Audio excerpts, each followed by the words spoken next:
তথ্য বলছে, চলতি বছরে শিক্ষা মন্ত্রণালয় প্রকাশিত ছুটির তালিকায় সব মিলিয়ে সরকারি ও বেসরকারি স্কুলে 158 দিন ছুটি থাকছে। সেই হিসেবে 12 মাসের মধ্যে 5 মাসই ছুটি। এছাড়া এসএসসি ও এইচএসসি পরীক্ষার কেন্দ্রগুলোতে আরও বেশি সময় ব্যাহত হয় শিক্ষাদান।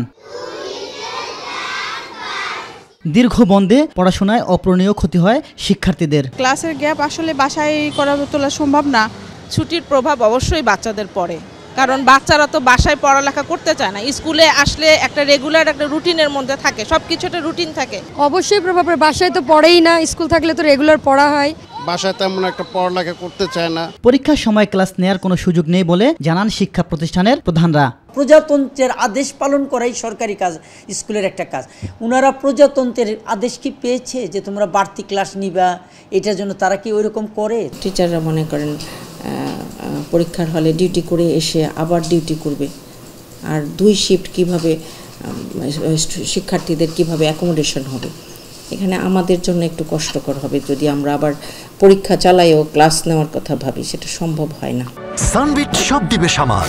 সানবিট ম্যাজিক প্রেস ডিশওয়াশিং এর মাথা ঘোরানো সলিউশন। তবে পরীক্ষার মধ্যেই নিজস্ব ব্যবস্থাপনায় রাজধানীতে বেসরকারি একাধিক প্রতিষ্ঠানে পাঠদান অব্যাহত রয়েছে। এসএসসি পরীক্ষা যখন শুরু হয়েছে তখন থেকেই আমরা ক্লাস, আমাদের মাননীয় অধ্যক্ষ মহোদয়ের নির্দেশক্রমে আমরা ক্লাস চালু করেছি এবং আমরা এর বিনিময়ে 1 পয়সাও কোনো ফি নেওয়া হয় না।